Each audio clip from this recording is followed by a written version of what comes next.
Morning student, आज हम कक्षा 6 की हिंदी में मैथिली शरण गुप्त जी के द्वारा रचित कविता मनुष्यता के बारे में पढ़ाने जा रही हूँ।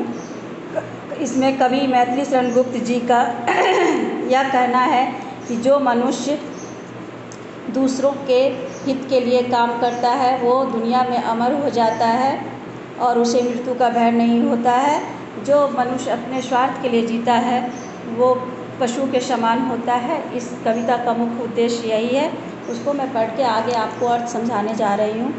तो आगे इस कविता में है, विचार लो कि मर्द हो न मृत्यु से डरो कभी, मरो परंतु यूँ मरो कि याद जो करे सभी, हुई न यूँ सुमृत्यु तो वृथा मरे वृथा जिए, मरा नहीं वही कि जो जिया न आपके लिए। यही पशु प्रवृत्ति है कि आप ही चरे, वही मनुष्य है कि जो मनुष्य के लिए मरे। यानी इस पैराग्राफ में कवि ये कहना चाह रहे हैं कि सच्चा मनुष्य वो है, मनुष्य की सच्चाई से अवगत कराना चाह रहे हैं कि सच्चा मनुष्य वो है जो दूसरे के हित के लिए, दूसरों के भला के लिए जो काम करता है वही इस दुनिया में मृत्यु के बाद भी अमर हो जाता है। उसे मृत्यु का भय नहीं होता है।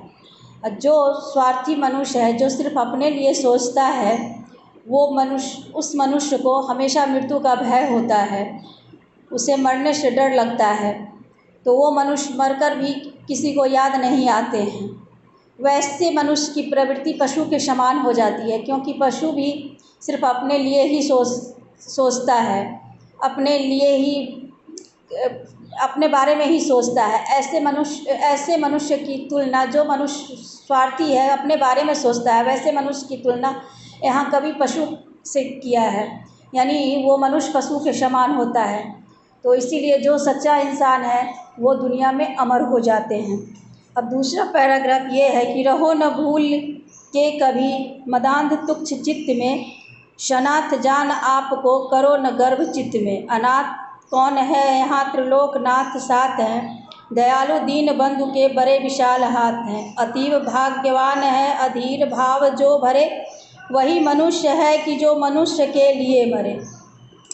यानी कि तुम ये मत भूलो कि इस धरती पे तुम्हारा कोई सहारा है या तुम्हारा कोई नहीं है, तुम अनाथ हो, तुम्हारा कोई नहीं है इस दुनिया में, ऐसा मत समझो। क्योंकि यहाँ पे सबके सहारा, सबका सहारा त्रिलोकनाथ हैं। त्रिलोकनाथ के सामने में कोई यहाँ पृथ्वी पे अनाथ नहीं है।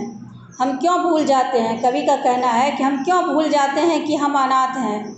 हमारे ऊपर त्रिलोकनाथ का सहारा है। हम लोग उन्हीं की मर्जी से कोई भी काम करते हैं। अच्छा कर्म बुरा कर्म जो है त्रिलोकनाथ के ही सहारे हम लोग करते हैं। जब उनका हाथ हमारे सर पे है तो हम धन दौलत या कोई भी चीज़ की हमें कमी नहीं है, हमें किसी की सहारे की ज़रूरत नहीं है। हमें हर समय, माने वो कवि का कहना है कि व्यक्ति क्यों भूल जाता है, वो व्यक्ति क्यों भूल जाता है कि हम भाग्यहीन हैं। हम सबसे बड़ा भाग्यहीन तो वो मनुष्य है जो कि भगवान का जो सहारा है उसको भूल जा रहा है। वो नहीं समझ पा रहा है कि ऊपर वाले का हाथ हमारे सर पे है। वो समझता है जो कर रहा हूँ सो मैं खुद ही कर रहा हूँ। ये नहीं, ये गलत है। क्योंकि त्रिलोकनाथ के सहारे ही हम लोग सब कुछ कर रहे हैं। उनका हाथ, उनका साथ जब रहेगा तो हम लोगों को कोई चीज़ की कमी नहीं होगी। हमें अनाथ नहीं समझना चाहिए। इस पैराग्राफ में कवि यही समझाना चाह रहे हैं। अब इसके आगे है, चलो अभिष्ट मार्ग में सहर्ष खेलते हुए, विपत्ति विघ्न जो पड़े उन्हें धकेलते हुए, घटे न हेल मेल हो, हाँ बढ़े न भिन्नता कभी, अतर्क एक पंथ के सतर्क पंथ हो सभी, तभी समर्थ भाव है कि तारता हुआ तरे, वही मनुष्य है जो मनुष्य के लिए मरे। यानी कवि हमें अपने लक्ष्य पे, अपने मार्ग पे बिना रुके निरंतर चलते रहने के लिए कह रहे हैं। कवि कहते हैं कि रास्ते में जितनी भी बाधाएं आए उन्हें साहसपूर्वक पार करके हमें आगे बढ़ते रहना है।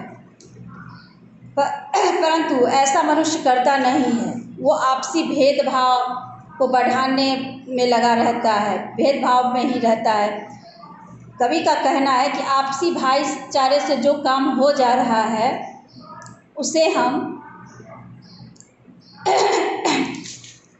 कवि का कहना है कि हम आपसी भाईचारे को कम नहीं करेंगे।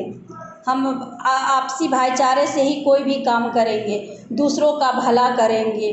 ऐसा करने से ही सही मायनों में हम मनुष्य कहलाने के लायक हैं। इस प्रकार कवि हमें बार बार यही समझाना चाह रहे हैं कि हम आपस में मिलजुल कर रहें और दूसरों के हित के लिए काम करें। कवि का मुख्य संदेश यही है कि हम पृथ्वी पर सब एक ही त्रिलोकनाथ के संतान हैं और हमें सबसे मिलजुल कर रह के अच्छे कर्म करके इस पृथ्वी पर से जाना है। भाईचारे के भाव को अपने मन में रखकर हंसी खुशी जीवन बिता के इस धरती पर से जाना है। मृत्यु तो सबका सत्य है, लेकिन अच्छे कर्मों के बाद जब मृत्यु होती है तो दुनिया याद करती है और उसका नाम अमर हो जाता है। जब बुरे कर्म करके हम मरते हैं तो हमें कोई नहीं याद करता है।